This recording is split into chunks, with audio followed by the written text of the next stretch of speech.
첫 번째는 내 주위에서 좀 찾았으면 좋겠어요. 3년만 좀 배워라. 두 번째는 인내심을 가졌으면 좋겠어요. 성공 일찍 안 해도 되니까. 세 번째는 뭐냐면 자기의 어떤 찾아야 된다. 나중에 이제 기회 되시면 대표님 우리 안경원에 한번 오시면 네. 예, 직접 느끼실 수 있을 건데 미용실 컨셉을 접목시켰어요. 이런 서비스를 받아본 적이 없다.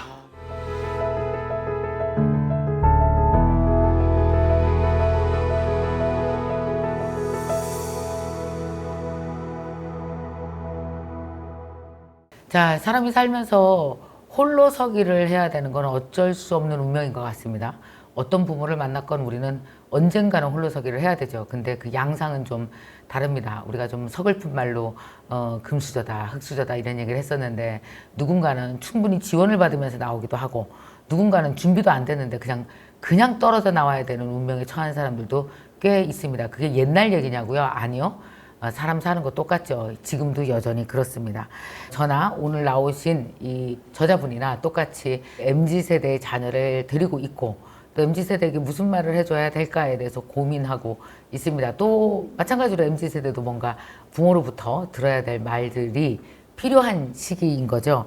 자, 그래서 오늘은 인류 아빠의 생각, 제목이 되게 재밌네요. 인류 아빠의 생각의 저자이자 또 흑주저에서 자수성가로 100억대의 자산을 일궈내시고 지금도 현재 열심히 한 길, 외길을 가면서 사업을 하고 계시는 손재환 대표님 모셔서 인류 아빠의 생각은 무엇인지 좀 들어보는 시간을 갖도록 할 겁니다. 자, 안녕하세요. 네, 안녕하세요. 네, 반갑습니다. 네, 반갑습니다. 네, 우리 손재환 대표님 인사 좀 해주시죠. 안녕하세요. 반갑습니다. 안경사 33년 차인 손재환입니다. 네. 지금 안경 외길을 걸어오셨다고 했는데 네. 그 언제부터 안경 사업을 시작하신 거예요? 제가 처음부터 사업을 하시지 않았을 거잖아요. 종업은 한 3년 하고 네. 제 사업을 이제 시작했죠.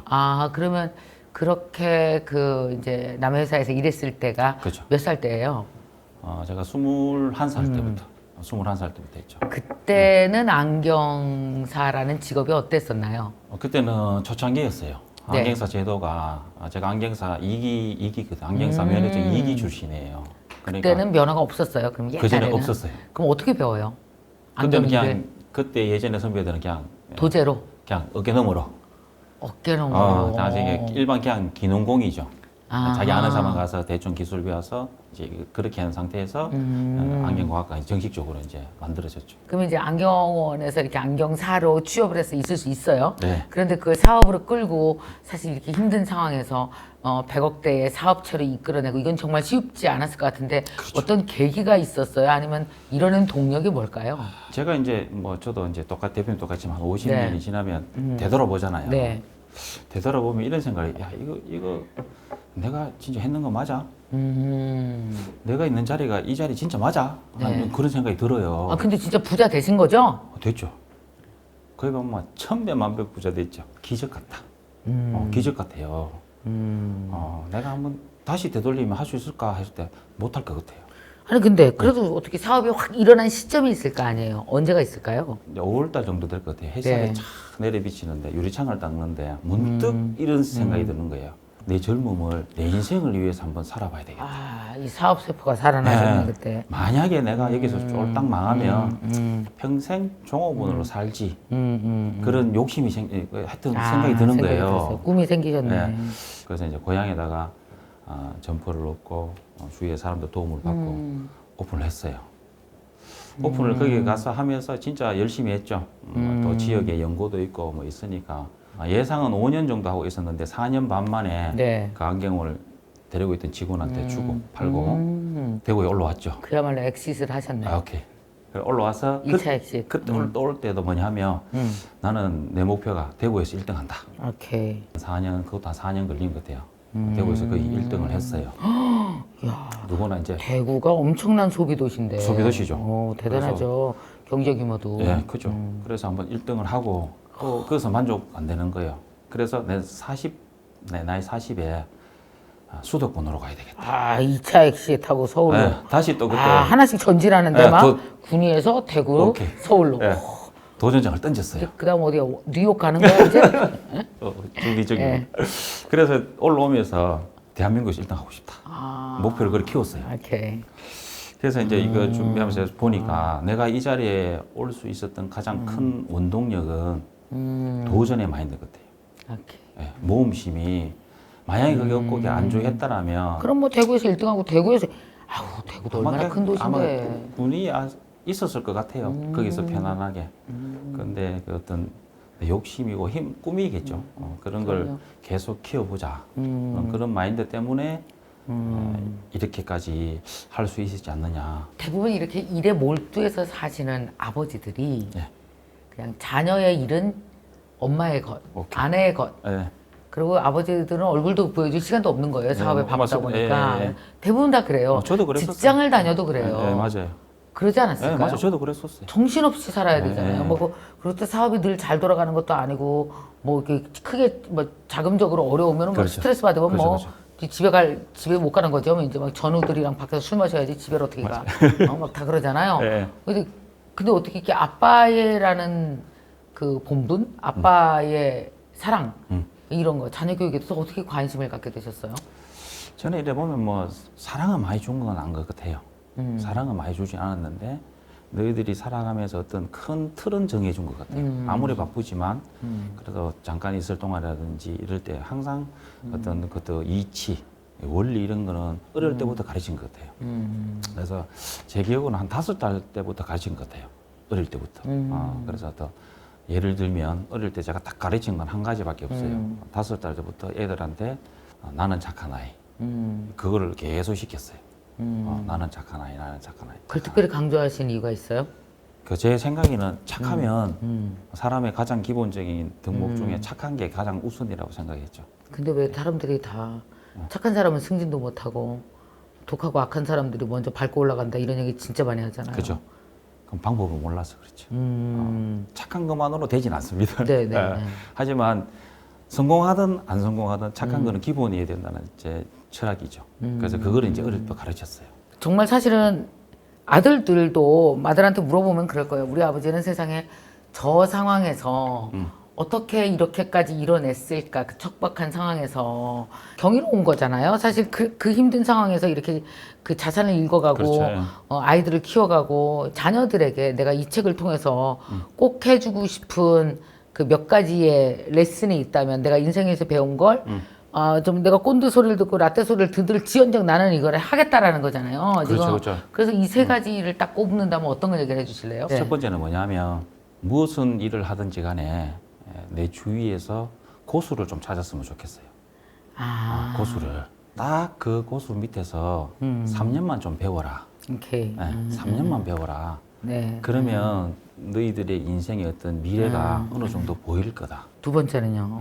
두 번째는 시대가 바뀌었기 때문에 좀 인내심을 가졌으면 좋겠어요. 좀 급한 사람들이 많다. 물론 또 성공에 대해서 많은 사람들이 얘기하고 네. 이제 보편화됐기 때문에 거기에 젊은 친구들이 좀 주눅이 들었다 할까? 네. 그래서 성공 일찍 안 해도 되니까 좀 느긋하게 인내심을 가지면 네.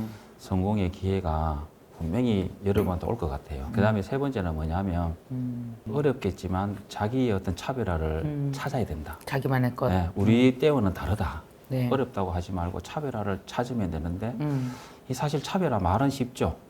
쉬운데 뭐 저는 이제 안경을 해서 그런 게 모르겠지만 실력의 차별화를 내가 요구하고 싶어요. 실력의 차별화. 뭐 기술일 수도 있고 실력일 수도 있고 나중에 이제 기회 되시면 대표님 우리 안경원에 가보시면 네. 예, 직접 느끼실 수 있을 건데 제가 이제 미용실 컨셉을 접목시켰어요. 오시면 다 미용실에 가면 우리 앉아서 그치. 거울 보고 하잖아요. 네. 모든 시스템을 그쪽으로 접목시켜서 그럼 미용실 시스템처럼 앞에 거울 쫙 있고 미용실처럼 쫙 다 앉아요? 예, 앉아서 다 얼굴에 맞춰줍니다. 그러니까 고객들이 오시면 내가 안경 30년 꼈는데 50년 꼈는데 이런 서비스를 받아본 적이 없다. 서비스의 차별화를 하셨네요. 깜짝 놀라십니다. 난 미용실이랑 접목한 거 너무 잘한 것 같아. 그렇죠. 지금 핫 이슈입니다. 그래서 고객의 만족도가 엄청나게 높습니다. 예를 들면 이런 겁니다. 그래서 지금 이제 프랜차이즈도 만드시고 이렇게 하면서 그 아이들에게도 고수를 찾아라. 두 번째 인내심을 가져라. 이제 세 번째는 차별화를 만들어라. 이렇게 하셨는데 학생들이 요즘에 보면 젊은 친구들이 되게 좌절하고 뭐 열심히 해도 안 돼 뭐 이런 얘기 진짜 많이들 하고 그렇죠. 있잖아요. 네. 이런 학분 젊은에게는 어떤 얘기를 해주고 싶으세요? 이제 어릴 때부터 보면 네. 제가 이제 돌전에 소마비가 걸렸대요. 돌전에 소마비 걸려서 소아마비 옛날에 그 소아마비 백신 없을 때 진짜 많이 걸렸습니다. 그렇죠, 그렇죠. 저도 시골 살잖아요. 증평에 꽤 있었어요. 그렇죠. 그래서 이제 저는 마이너스에서 출발했어요. 이게 신체적인 조건 생각해 보시면 저는 마이너스예요. 저보다 낫습니다. 아무리 없어도 마이너스는 아니잖아. 그래서 그런 마이너스에 대해서 한번 말씀을 드리고 싶고 마이너스인 저도 이렇게 올라왔는데 네. 제로라도 충분히 할 수 있습니다. 할 수 있다. 네, 할 수 있습니다. 저를 보고 용기를 냈으면 좋을 것 같고. 사실 그 아빠들의 생각이 진짜 막다른 골목에 닿았을 때 우리 아빠는 어땠을까 생각하면 상당히 이것들이 교훈이 다 되고 그렇죠. 삶의 지침이 될 것 같은데 아드님 잠깐 나와서 얘기 좀 해주시죠. 자, 이제 아버지가 책을 내셨어요. 인류 아빠의 생각. 아버지 책 낸다 그럴 때 뭐라고 그러셨어요? 처음에 책 이제 출간한다. 근데 그 내용이 네. 아들에 대한 내용이다라고 하셨을 때 올 게 왔구나 이런 생각했습니다. 왜요? 저는 어렸을 때부터 참 우리 아버지가 특별한 아버지다. 좀 보통 아버지들과는 조금 다르다라는 생각을 가지고 있었어요. 그래요? 교육적인 부분에서. 그래서 이거를 내 주변 친구들도 좀 알면 좋을 텐데 라는 생각을 평소에 가지고는 있었는데 이걸 책으로 출간을 하신다고 하니까 올 게 왔구나 이런 생각을 했던 것 같습니다. 아버지가 아버지로부터 배운 거 몇 가지를 얘기한다면 어떤 게 가장 배운 거 몇 네. 가지요. 이 책에 있는 내용 중에서도 인사에 대해서 또 배웠어요. 인사는 인간이면 기본적으로 해야 되는 일이다. 왜 인사를 해야 되며 인사를 했을 때 뭐가 달라지며 그런 이제 기본적인 내용들을 강의를 해주셨어요. 강의? 네. 아버지가 얘기하면 강의예요? 강의예요. 아하. 너 주변 친구들이 그렇게 인사를 안 할 때 너가 만약에 인사를 제대로 한다면 너는 차별화가 된 사람이 될 것이다 라고 설명을 해주셨어요. 그런 것처럼 저희 아버지는 간단한 이치나 간단한 방법만 하나를 가르쳐 주시는데 그게 좀 특별하죠, 다른 아버지들보다. 이렇게 아버지가 이 책에 쓰신 내용 중에서 네. 그러면 정말 같은 젊은이들에게 이거는 꼭 추천하고 싶다 하는 게 있다면요. 이 책의 내용 중에서. 처음에 이제 출판사에서 추천사를 좀 아들이 적어줬으면 좋겠다라고 먼저 연락이 왔었어요. 네네네. 그래서 제목을 뭘로 할까 고민을 하다가 부자 아빠 가난 아빠라는 책이 예, 있어요. 제가 그거를 되게 감명 깊게 읽었는데 음. 제 주변에도 삶이 막막하고 앞으로 어떻게 해야 될지 모르겠다. 참 힘들다라는 친구들이 많은데 그런 친구들한테 그 부자 아빠를 빌린 것처럼 네. 우리 아빠를 그렇게 빌려주면 막막한 미래가 좀 밝은 미래로 좀 바뀔 수 있지 않을까 하는 그런 마음에서 그렇게 적었던 것 같습니다. 네. 자, 오늘 그 인류 아빠의 생각, 삶이 막막할 때 꺼내기는 아버지의 인생 편지. 정말 그 세대가 다르죠.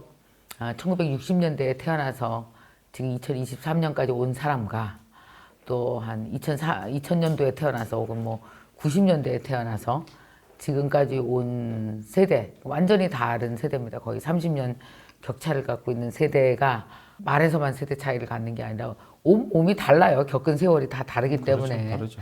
그러나 사실 우리가 인생에서 배울 어쩌면 아버지나 어머니는 인생의 되게 중요한 교과서라는 생각도 듭니다.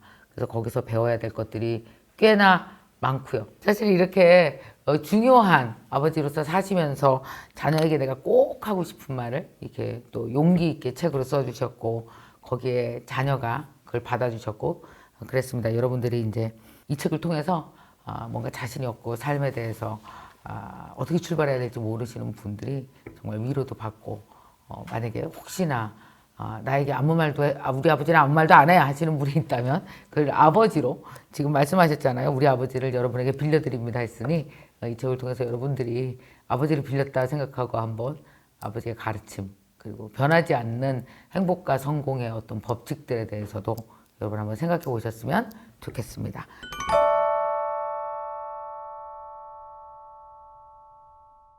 구독자 이벤트 하겠습니다. 이 책을 읽고 싶은 분들에게 책 10권을 선정해서 보내드릴 텐데요. 이 책의 제목을 알아맞혀 주시기 바랍니다. 가난과 장애를 극복하고 100억대의 사업을 이뤄낸 저자가 사회 초년생 아들에게 삶의 지혜를 전하는 이 책의 제목은 과연 무엇일까요? 1. 인류 아빠의 잔소리. 2. 인류 인류 아빠의 아빠의 고통.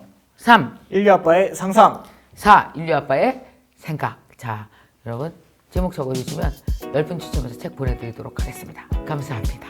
고맙습니다. 네, 감사합니다. 네, 네. 고맙습니다. 네.